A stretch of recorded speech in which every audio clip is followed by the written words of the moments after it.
Hello everyone, it's Jamal Thomas. Welcome to the Progressive Soapbox. So let's talk about Rick and Morty. I haven't had the opportunity to talk about the show. I absolutely love this show. My wife told me about this maybe a year or two ago. It took me a while to get to it. And when I saw it, I went through the first and second season over the course of like 2 nights. Fell in love with it right off the bat. And I was one of those people fiending for season 3. Like a crackhead. So let's have a 420 on Rick and Morty. And for this, we have to be specific about the part of Rick and Morty, because Rick and Morty has a lot in that show that you can kind of pick apart. The very specific point, though, is Rick's point of view. A certain amount of nihilism. It believe it or not, it's a fascinating point of view, and the point of view does have a certain... It makes sense. Just so those who don't know, Rick is about an alcoholic grandfather and his grandson, and they go on missions together through the multiverse. Now, he is an immensely capable mad scientist, the smartest man into multiverse. He's the infinite Rick. Essentially, one Rick after the other in the multiverse, for the most part, are geniuses. He has a gun that he created that allows him to travel the multiverse. That's the premise. Now, in the multiverse, for the most part, there is an infinite versions of pretty much everything. Every decision that you make, for the most part, the contrary has taken place somewhere else in the multiverse. It's almost like one spawns the other, spawns another, spawns another. You're creating an infinite web. Meaning, from Rick's point of view, nothing matters. Ultimately, this is taking place across the infinite dimensions. If I do something, something else is doing the contrary, it doesn't matter. Now, if you're looking from the perspective that there is no God, there is no hell, then nothing matters. Rick is right. What I mean is, if you are,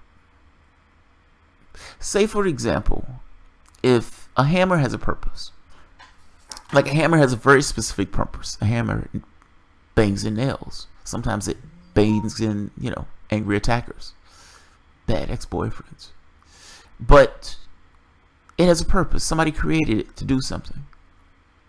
What about man? Does man have a purpose? Was man crafted to do something or not? The theologians will say yes, man was crafted by God for X. But is that just man feeling himself and needing to have another to explain this other shit that takes place? Man has no evidence of that. Man has no proof of that. Man is stuck with the scenario of making it up or saying, I have no evidence of such. And because I have no evidence of such, I have to accept that I am without purpose. Man is stuck in this scenario of trying to find reason and purpose in things that have no reason and purpose. At least based on this philosophical point of view. Now, if we're talking about politics, if we're talking about just secular life, that point of view has to reign. Certainly one person can't have their God intruding upon somebody else's God, meaning their God intruding upon laws. That's fucking insane. What are you using to show that your God is telling you this? What are you using? What evidence other than yourself are you using to get this across? Unless God is coming to the debate hall himself, God doesn't get a perspective. These things are going to be made on rational choice, rational decisions, what's best for the whole. There's a problem here, though. That means if man has no purpose, what is the purpose of each particular individual? It's up to the person. That person is radically free. What I myself do, the decisions that I myself make, are solely up to me. Any construct of fairness, of integrity, that shit doesn't matter. What you think's of me doesn't matter. None of this stuff matters. I'm fucking free. I can do whatever I want. There is no up or down in this case. There are certain natural laws that I myself have to deal with, whether these are cultural, whether these are societal, yes. But ultimately, I understand that none of this matters. I can do whatever I want. That's Rick. That's the perspective of Rick. That's where Rick is coming from. The question becomes, is Rick right? Now, whether Rick is right or not, there is a catch. Rick is still bound by the physical laws and the cultural laws that he exists in. When he does something, it adversely affects him, whether it's in a household. It may adversely affect him from a wider thing, meaning you have this kind of government trying to get him, or he's an outlaw in this case. His perspective of this, yes, his perspective may be right from that standpoint, but there's still other things that he himself has to deal with. He's still enraptured in societies and structures. None of those things may actually matter, but those things still affect him. That is a depressing place to be.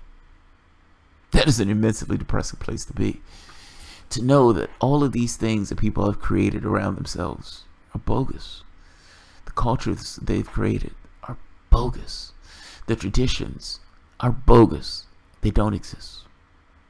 They're just there for cultural reasons. They're stories and narratives that people have made to tell themselves. People are mentally malleable. They've chosen to articulate in this particular way. That articulation is no more important than any other articulation. They don't matter. How do you function in a world when that's your point of view? Rick, fortunately for him, he has a gun where he can jump dimensions when he fucks things up royally. Most people don't have that gun. And even though Rick has that dimension hopping gun, he's still stuck with this idea of going from one family that essentially acts like the previous family. For all intents and purposes, those people are the same. This minor quirks and differences in one dimension to the next don't matter. It's the reason why Rick can walk into a dimension completely. These people are alien to him. They're foreign to him. He's just, maybe the previous Rick just got killed. He hops to another multiverse. And he takes in with that Rick as if nothing has taken place. Yes, this is Rick C-137 or whatever else. But Rick, at this point, doesn't really care what dimension he came from. To him, it doesn't matter. One dimension, for the most part, is like the next with one minor quirk or two. Ultimately, those things are ultimately the same. Any gesticulation in regards to a choice that's going to be made gets articulated in some other dimension anyway. If I do good, somebody else is doing bad. It's just in another dimensional space. I can do whatever I want. There is no God. There is no hell. I have no purpose. I am radically free. And these cultural traditions are moot. That is a fucking amazing show, by the way. It really is. He has a saying, hubba dubba dub dub. It means I'm in great pain or something to that effect. Yes, he's a fucking alcoholic. That's not an easy perspective to take on. That's you coming to being so smart. You've come to this awareness that none of this matters. None of this matters. How do you persist that way? You yourself understand that none of this matters, and you're stuck dealing with these fucking idiots who don't get it and are playing to cultural norms like robots. You're stuck in a matrix. Yes, it's a painful thing. It's almost like being in a prison cell. So yes, hubba dubba dub dub. I am in great pain. Yes, I would imagine he would be an alcoholic. He's trying to deaden the pain inside of having this thing of being free. One of the psychologist who was analyzing him on Pickle Rick, she makes this really damn good point that I really didn't get the first time I heard her say it. But ultimately, you're so bright, you're so smart, that you make decisions purely based upon what you yourself want to do, meaning you are radically free to do whatever you want to do. You're not stuck by cultural norms, anything else. You're free. You're out.